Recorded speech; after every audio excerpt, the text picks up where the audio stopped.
नमस्ते नमस्ते। यो चाहिँ घरमै अलिअलि होइन, त्यो दुध जसले ल्याउनुहुन्छ नि, अनि घरमै फ्रेस घिउ खानु मन लाग्यो भने चाहिँ यसरी बनाउने यो चाहिँ। अनि हामीले धेरै दिन अलिअलि त्यो क्रिम चाहिँ माथिबाट क्रिम मात्रै राख्दै गएको होइन। अनि अहिले जाडो भएको कारणले गर्दाखेरि एकदम हामीले फ्रिजमा राख्छौँ, अनि यो चिसो हुन्छ नि त होइन। तर बनाउने बेलामा चाहिँ मनतातो पानी अलिअलि हाल्ने यसरी होइन। अनि यो यो म सुरु गर्छु अब यसरी। यो चाहिँ बाहिर पोखिन्छ भनेर है, अनि यस्तो गर्ने है। अनि त्यसपछि चाहिँ नि मैले अब यसलाई प्रोसेसमा जान्छु है। अब है कति मिनट लाग्छ हेरौँ है त है। अनि यसरी चाहिँ घरमै हामीले होइन विभिन्न अब हामीसँग स्रोत साधन हुन्छ, तर हामीले थाहा हुँदैन कि हामीलाई कतिचोटि है त्यो मन लाग्छ खान। अनि हामी चाहिँ थाहा नभएको कारणले गर्दाखेरि चाहिँ होइन हामी बाहिर अनि त्यो पसलकै किनेर होइन, पसलबाटै किनेर एकदम होइन खानु बाध्य हुन्छौँ क्या। अनि यस्तो कुराहरू चाहिँ हामीले एकदम याद गऱ्यो भने, जानिराख्यो भने एकदम राम्रो हुन्छ। घरमै पनि होइन आफैले बनाएर यो चाहिँ फेरि यहीँ गाउँमै होइन पालेको गाईको दुध हो है। हामी बिहान दिन्छौँ। अनि यसरी चाहिँ हामीले बनायो भने होइन हाम्रो बालबच्चाहरूलाई अनि होइन घिउ खान इच्छा मन लागेकोहरूलाई चाहिँ एकदम राम्रो हुन्छ है यसरी बनाउँदाखेरि चाहिँ। अनि फ्रेस एकदम राम्रोसँगले बन्छ पनि। अनि हेरौँ अब यो कतिमा कस्तो हुन्छ है। अनि हामी चाहिँ घिउ खाँदैनौँ, के अरे खान्छौँ, तर होइन हामी किन्दैनौँ क्या। बाहिर पसलबाट डेरीबाट हामी किन्दैनौँ। यसरी नै हामी बेला बेलामा थोरै बनाउँछौँ। सो यसरी चाहिँ खान्छौँ कि है। जो हाम्रो परिवारलाई चाहिँ खानुको लागि पुग्छ। यसरी अब हामी छिटो थोरै बनाउँछौँ होइन। मैले प्लास्टिकले यो बट्टामा त्यो गरेर चाहिँ यो लिकेज नहोस् भनेर है। यो प्लास्टिक लगाएन भने चाहिँ लिकेज हुन्छ नि त, पोखिन्छ सबै पानी के अरे हिल हुन्छ, चिसै हुन्छ, हिल्दै हुन्छ त्यही भएर चाहिँ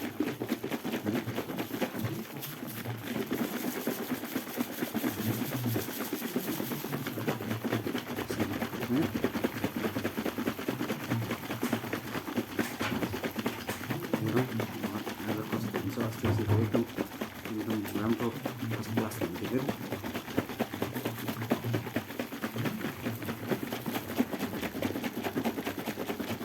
यो चाहिँ प्योर गाईको होइन दुध हो है। एकदम गाउँको हाम्रो आफ्नै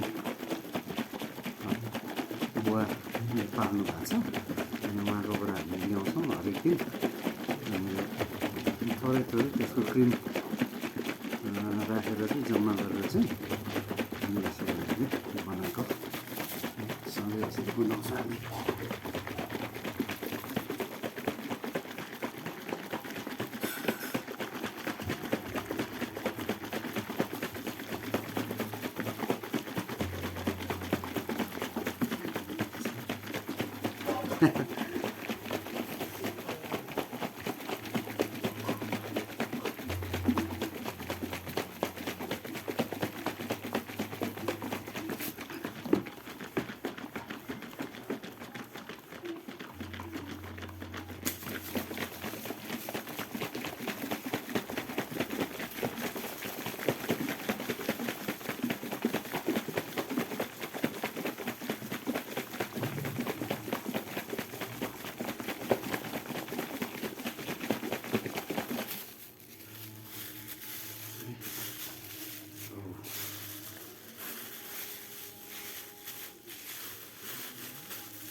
यो चाहिँ लगभग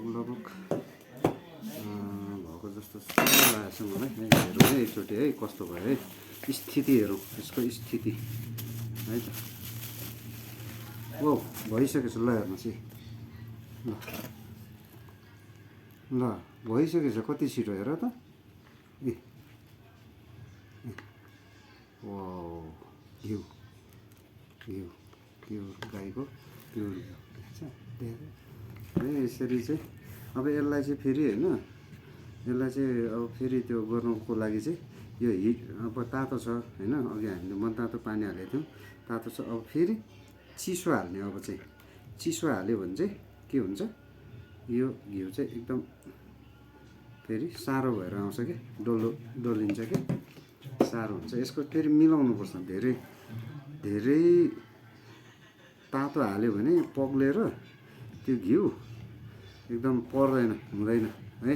ल हेर्नुहोस् कति छिटो बन्यो है, कस्तो राम्रो बन्यो। ल हेर्नुहोस् त, ओहो ल है। यसलाई त मैले यो चिसो पानीमा है यसरी हालेर चाहिँ फेरि यसलाई डल्लाउँछु है। हेर्नुहोस् है, तपाईँहरूलाई मैले देखाउँछु है अहिले है।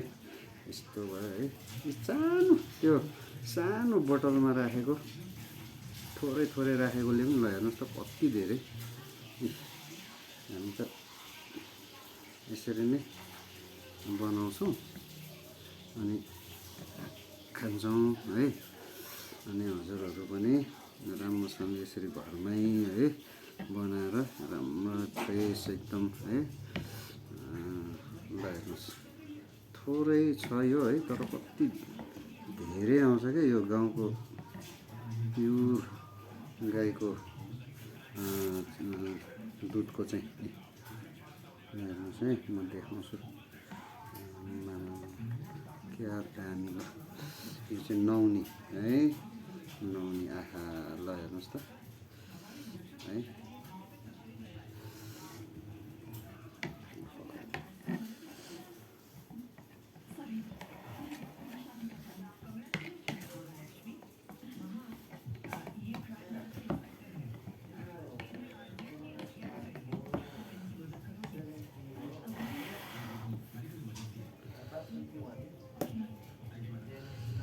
ल हेर्नुहोस् त हजुर, आहा है है, म देखाउँछु ल हजुरहरूलाई एकछिन है। यो अलिक त्यो कोल्ड चिसो भएको छैन।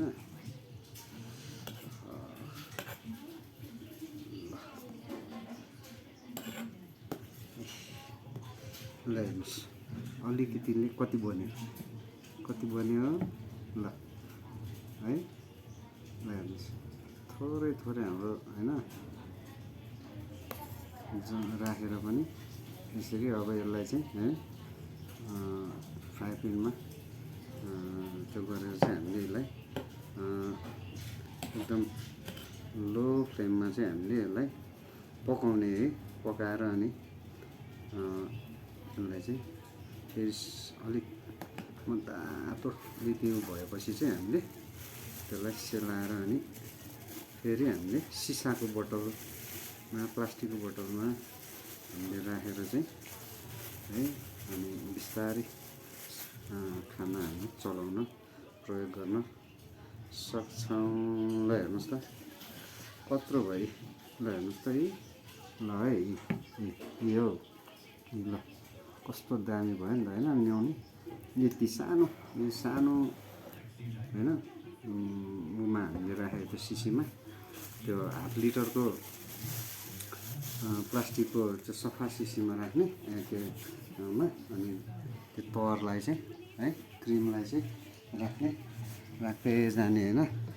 अनि यसरी चाहिँ ल हेर्नुहोस् त कत्रो यो सानो, यो आधी लिटरकोमा राखेको थियो तर त्यो हल्लाउन सक्दैन नि त होइन। अनि यसलाई चाहिँ 1 लिटरकोमा बनाएर यहाँ पानी सानी हालेर फेरि त्यो गर्नुपर्छ, त्यो मात्रै त अब हुँदैन। ल हेर्नुहोस् त यो चाहिँ नुहाउने प्योर नुहाउने हो होइन। ल है लगभग यो 200 ग्राम आएको छ है घिउ। प्योर यो चाहिँ नुहाउने हो है। अब यसलाई चाहिँ फ्राई प्यानमा तावामा बनाउने होइन। ल हेर्नुहोस् त 10 मिनटमा अब सबै अब भन्छ है बन्छ भने त घिउ बन्छ। अल्छी मान्नु हुँदैन, फ्रेस खानुपर्छ, अर्ग्यानिक खानुपर्छ, स्वास्थ्य रहनुपर्छ हजुर है। ल हजुरहरू पनि एकदम यसरी नै है घरमै है थोरै थोरै जम्मा गरेर घरमै यसरी गरेर प्रयोग गर्न सक्नुहुन्छ। धन्यवाद धन्यवाद।